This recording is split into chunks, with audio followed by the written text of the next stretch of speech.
Bien, en esta tarea específica que aborda qué es el mundo de las palabras, vamos a seguir trabajando con aquello que empezamos en la presencialidad respecto a la idea de mundo. Si ustedes miran en sus carpetas van a encontrar que estábamos trabajando sobre qué es el mundo. Y la primera tarea que hicimos, el primer juego que, que propusimos en clase tenía que ver con dibujar el mundo en un globo. En la puesta en común encontramos que la palabra mundo significaba de maneras diferentes, depende cada uno o cada una de ustedes. Y había dos grandes categorías en ese mundo, o en esa palabra. En principio, había un mundo físico que tenía que ver con la naturaleza y había un mundo simbólico que tenía que ver con la cultura. Cuando hablamos de mundo físico y de naturaleza podemos encontrar o recordar los dibujos respecto a la plaza, los árboles. Eso es el mundo, para algunos o para algunas. Pero el mundo también es, desde lo simbólico, el planiferio, el mapa, tal como nos enseña la geografía. O es la cancha de un club, la hinchada, el asado con amigos, y tiene que ver con un elemento específico de la cultura vinculado al ocio. Es decir, cuando hablamos de mundo, podemos hablar de la representación gráfica de un mapa, que es la geografía, o lo aporta la geografía. También podemos hablar de nuestra representación afectiva en relación a la diversión, como puede ser el asado con amigos, la hinchada de un club. Y también tiene que ver el mundo con la idea de trabajo. Si bien nosotros y nosotras no dibujamos este mundo en el globo, sí lo habíamos discutido cuando hicimos la actividad de la canción Bajo el asfalto. Entonces, cuando hablamos de los invisibles en una sociedad, también hablamos de las diferencias sociales dependiendo del trabajo. Justamente fue esa discusión la que propone o la que fue puntapié para empezar a discutir qué es el mundo. En principio, el mundo es según la representación o la idea. El mundo es según la idea de cada uno o cada una que defina el mundo. ¿Sí? Mundo es una palabra. ¿Cuál va a ser el significado de esa palabra? Va a depender de las experiencias culturales y físicas que cada uno de nosotros tenga para definirla. La segunda parte de esa actividad, después de haber dibujado con el globo, les proponía un texto que define al mundo según Marx. Nosotros habíamos empezado a tratar primero de entender quién es Marx, quién fue Marx, para después leer esa concepción de mundo y entenderla. Para eso yo había propuesto un video que también es que ya está en Classroom y habíamos empezado a discutir ese video. Lo primero que proponía el video era pensarse por fuera del sentido común. Y habíamos dicho que el sentido común eran esas explicaciones de la realidad que se dan por costumbre. Entonces, ¿qué es el sentido común? Es esa manera de pensar o de entender una situación social, o la que fuera, social, física, biológica, pero a través de explicaciones que se dan por costumbre, porque siempre pasó así. Pero también habíamos visto que el sentido común se equivoca, que a veces las explicaciones que da no son exactamente las explicaciones posibles. Veíamos, por ejemplo, que el sentido común dice que la gente no tiene trabajo porque no busca o porque no tiene estudio o porque es vago o vaga, y también encontrábamos que conocemos, ustedes y yo, personas que han estudiado y no tienen trabajo, personas que buscan trabajo y que no consiguen, o personas que tienen ganas de trabajar y tampoco tienen trabajo. Entonces, la explicación del sentido común que dice por qué no hay trabajo, no sería, o por qué una persona no trabaja, no sería del todo cierta. Hay algo ahí que está equivocado. Y justamente en ese video, y era lo que habíamos empezado nosotros a estudiar en clase, mencionan y ubican a Marx con un conjunto de otros historiadores, perdón, no historiadores, intelectuales, en lo que se llama la escuela de la sospecha. Entonces habíamos discutido en clase qué significaba sospechar. Y habíamos dicho que sospechar es el presentimiento de que algo está mal. ¿Por qué son la escuela de la sospecha? Marx, Nietzsche y Freud. Porque lo que dicen es, hay algo que está mal en la organización social, hay algo que está mal en la sociedad y que no explica el sentido común. Que justamente el hecho de que el sentido común muchas veces se equivoque tiene que ver con eso que está mal en la manera de organizar el mundo que tiene esta sociedad. Habíamos ubicado también a Marx como un sociólogo que ustedes van a volver a estudiar en sociología y en antropología el año que viene en quinto, a Nietzsche como un filósofo que ustedes van a volver a estudiar seguramente en filosofía en sexto, y a Freud como un psicólogo que ustedes van a volver a estudiar el año que viene en psicología. Marx, que es el autor que está en la consigna 3, en la tarea 3, habla del mundo del trabajo. Y va a decir, lo vamos a ver más adelante, que la forma de organizar el trabajo en una sociedad puede generar y genera desigualdad social. Y una consecuencia directa sobre las personas que es la enajenación. Entonces, para Marx, el mundo que vale la pena entender es el mundo del trabajo y es un mundo distinto. Para Nietzsche, el mundo que vale la pena entender es el mundo de las palabras. ¿Por qué? Porque lo que hace Nietzsche es una crítica radical al lenguaje. Va a decir, el lenguaje nos habla. ¿Qué significa que el lenguaje nos habla? Nosotros no hablamos. Nosotros lo que hacemos es usar las palabras para explicar la realidad. Ahora, esas palabras existen antes que nosotros. Por lo tanto, cuando esa palabra llega a nuestra vida, ya nos explicó la realidad. Lo único que hacemos nosotros es repetir o reproducir eso que la palabra nos dice que hay que hacer. Freud no nos habla o discute sobre el mundo anímico, sobre el mundo de las emociones. Y va a decir que hay algo en lo que nosotros y nosotras hacemos de manera inconsciente que motiva, que moviliza nuestras acciones.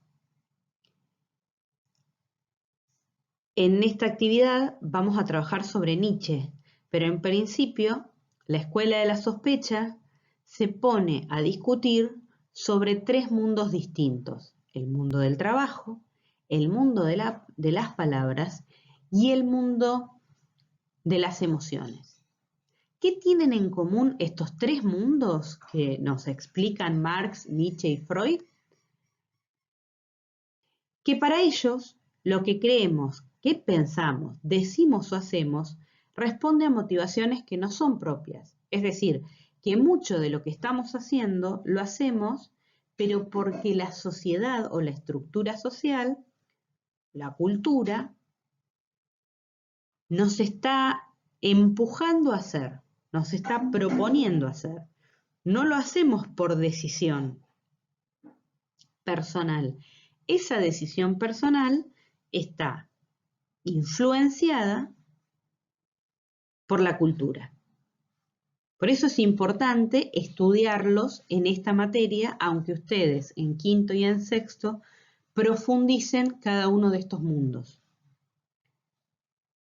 Esta red que ustedes ven ahora en pantalla ya está copiada en la carpeta. Para quienes faltaron, es importante que lo copien, ¿sí? Que vayan copiando tanto la red anterior, que eran dos ideas claves que tienen que ver con el mundo físico y el simbólico, y ahora estamos específicamente estudiando el mundo simbólico desde 3 escuelas distintas o desde 3 mundos simbólicos distintos: el mundo del trabajo, el mundo del lenguaje y el mundo de las emociones. ¿Qué les propongo yo trabajar en esta actividad, que es la tarea 4 en la virtualidad? El mundo de las palabras. De los 3 autores anteriores, el que focaliza específicamente en el mundo de las palabras es Nietzsche. Entonces, en su carpeta, una vez que ya copiaron los cuadros anteriores, van a poner Nietzsche como título, recordar que vamos a trabajar sobre el mundo de las palabras, y van a copiar esto que ven en pantalla. ¿Por qué? Porque serían como los 3 pilares o las 3 categorías teóricas que estructuran la propuesta teórica de Nietzsche. Y estas son las categorías o los conceptos que vamos a aprender y vamos a estudiar en Cultura y Ciudadanía. ¿De qué habla Nietzsche? Nietzsche habla del lenguaje, habla de las acciones, y a través del lenguaje y las acciones explica la desigualdad social. ¿Por qué? Porque para él las palabras construyen mundos particulares, que es lo que discutíamos al principio en la presencialidad cuando dibujamos el mundo en un globo. Cada palabra explica una situación social, explica una experiencia, explica una vivencia. Y nosotros, como personas sociales, actuamos según esas palabras. Entonces, las palabras indican qué significa cada acción, emoción o elemento del mundo. Cuando aparecía en un globo una caja de vino, en principio sabíamos que ese dibujo significaba caja de vino. Ahora, cuando quisimos relacionar la idea de caja de vino con alguna situación social, pensamos en un asado, con amigos o con familia, en un festejo. En otro globo aparecía una frase sobre la hinchada de un club. En principio, esa palabra o ese número que aparecía en el globo nos indicaba que probablemente hubiera un grupo, porque era una hinchada. Ahora, ¿qué significa ser parte de esa hinchada? ¿O qué es lo que hay que hacer para ser parte de esa hinchada? Son las acciones de las palabras. Cada palabra primero ordena nuestro mundo, pero además de ordenar el mundo, lo que hace es nos propone o nos obliga a actuar. Todos y todas tenemos acciones explicadas por las palabras. Sabemos lo que es reír, lo que es llorar, lo que es estudiar, lo que es resolver, lo que es trabajar. Son palabras, pero además nos obligan a actuar. ¿Cuál es el problema para Nietzsche? Que estas palabras que nos obligan a actuar también justifican las diferencias sociales, es decir, las explican. ¿Por qué no tiene trabajo? ¿Por qué no trabaja? Porque es vago. La palabra es una, vago. ¿Es positiva o es negativa? Negativa. ¿Por qué es negativa? Porque no cumple con un requisito social que es el trabajo, que es otra palabra, que también explica lo que todos y todas deberíamos hacer. lo que estamos queriendo empezar a discutir en Nietzsche es cómo lo que nos dicen, y esto lo hablamos en clase, lo dijeron ustedes, lo que nos dicen también influye en lo que hacemos. En algún momento alguien dijo en una clase, y yo recuerdo, que influye en la confianza en uno mismo, en la seguridad sobre uno mismo, lo que te dicen sobre vos. Ese es el sentido de las palabras en este trabajo práctico y en la teoría de Nietzsche. Las palabras explican la realidad y nos dicen qué hacer. Después, lo que yo propongo que hagan en la carpeta es copiar esta segunda placa, cómo nos marcan las palabras. Esta idea de marcar tiene que ver con las acciones y la regulación de las acciones que vienen explicando los autores de la Escuela de la Sospecha. Y vamos a trabajar con un poema específico que se llama Me gritaron negra, que escribió Victoria Santa Cruz. Victoria Santa Cruz es una escritora peruana muy conocida a nivel internacional y es negra. Es descendiente de africanos, que es un tema que también trabajamos en clase. Es decir, bueno, ¿quiénes son los invisibles? ¿Se acuerdan? Entonces los invisibles eran los desocupados, los invisibles eran los miembros de pueblos originarios, los invisibles eran también los descendientes de africanos y afroamericanos. En este caso, Victoria Santa Cruz es parte de la comunidad de invisibles, entre comillas, que pudo poner en palabras y visibilizar a su grupo. Una vez que copiaron lo anterior, van a copiar la consigna de la actividad. La consigna dice, escucha o lee el poema Me gritaron negra y escribe cuáles son los significados de la palabra. Explica cómo hacen sentir a la persona, cómo hace sentir a la persona, qué acciones la obligan a hacer. Ayuda, hay un modo negativo y un modo positivo de usarla. Yo ahora voy a pasar el video. Este poema, relata una experiencia personal de Victoria Santa Cruz cuando era chica en su pueblo.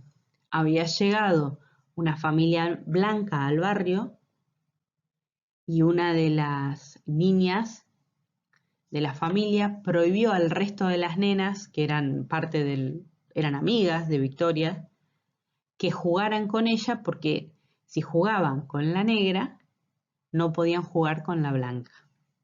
Nosotros también discutimos eso, y lo discutimos como si fueran cosas que pasaran en África, en Estados Unidos, hace muchos años. Y sin embargo, esto no pasó hace tanto.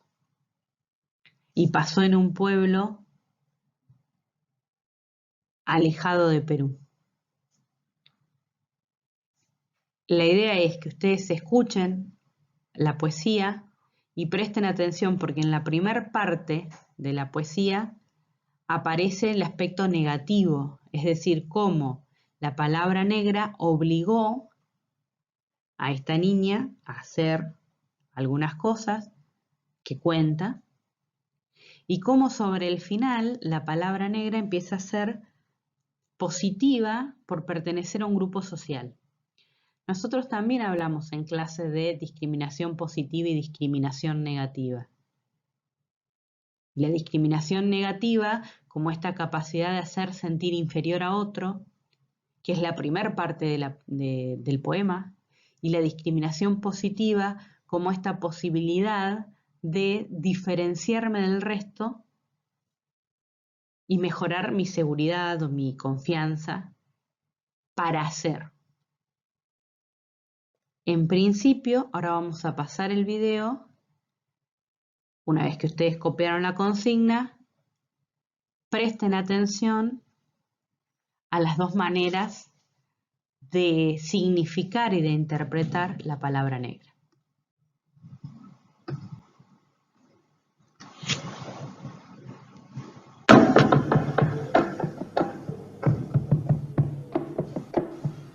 Tenía 7 años apenas 7 años. ¿Qué 7 años? No llegaba a 5 siquiera.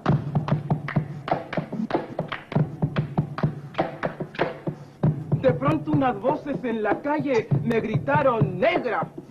¡Negra! ¡Negra! ¡Negra! ¡Negra! ¡Negra! ¡Negra! ¡Negra! ¿Soy acaso negra?, me dije. ¡Sí! ¿Qué cosa es ser negra? ¡Negra! Yo no sabía la triste verdad que aquello escondía. ¡Negra! Y me sentí negra. ¡Negra! Como ellos decían. ¡Negra! Y retrocedí. ¡Negra! Como ellos querían. ¡Negra! Yo odié mis cabellos y mis labios gruesos y miré apenada mi carne tostada y retrocedí. ¡Negra! Y retrocedí. ¡Negra! ¡Negra! ¡Negra! ¡Negra! ¡Negra! ¡Negra! ¡Negra! ¡Negra! ¡Negra! ¡Negra! ¡Negra! ¡Negra! ¡Negra! ¡Negra! ¡Negra! Y pasaba el tiempo y siempre amargada seguía llevando a mi espalda mi pesada carga. ¡Y cómo pesaba!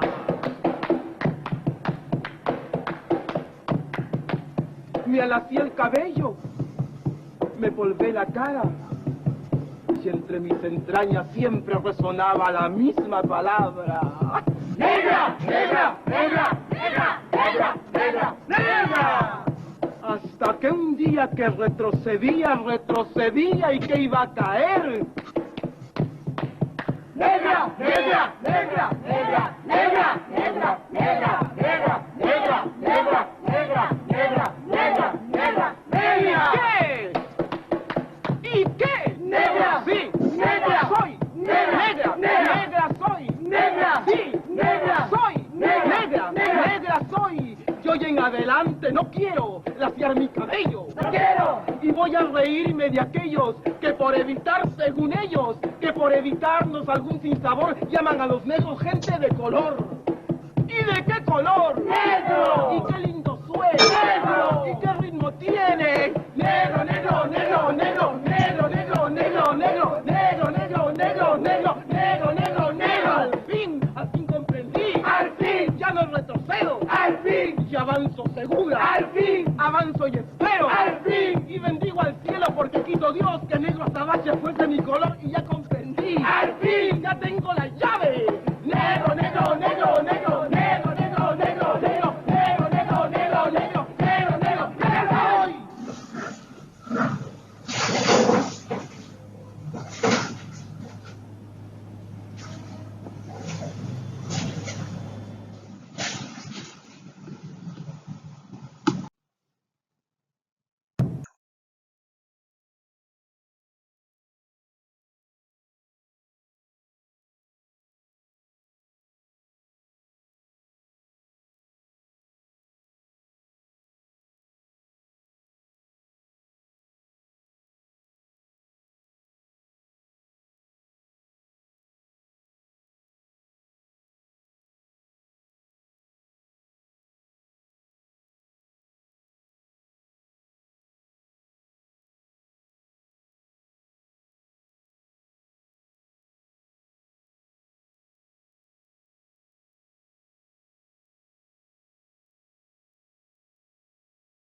Les presento en esta imagen una forma de organizar la respuesta a la actividad. Pueden hacer 2 columnas, una con aspectos negativos y otra con aspectos positivos, es decir, la primera parte del poema habla de cómo la palabra negra puede generar discriminación negativa, dominación y interviene, influye en la actitud o en las acciones de la persona a partir de el control y el desprestigio. En cambio, en la última parte del video aparecen los aspectos positivos de la palabra negra, vinculados a procesos de discriminación positiva, como vimos en clase, con la pertenencia a un grupo social particular, con el empoderamiento, en la capacidad de reconocerme parte de un grupo cultural, de una historia, y permitirme transformar mi realidad. Fíjense, esta es una opción de organización de la respuesta, pueden encontrar otras según se sientan más cómodos o cómodas. Cuando terminen toda la actividad, le sacan fotos desde el título Nietzsche hasta el final y lo pueden o subir a Classroom o me lo envían por WhatsApp o lo envían a través del correo electrónico que figura ahí en pantalla. Lo importante es que lo resuelvan y que avancemos. Sé que pueden hacerlo.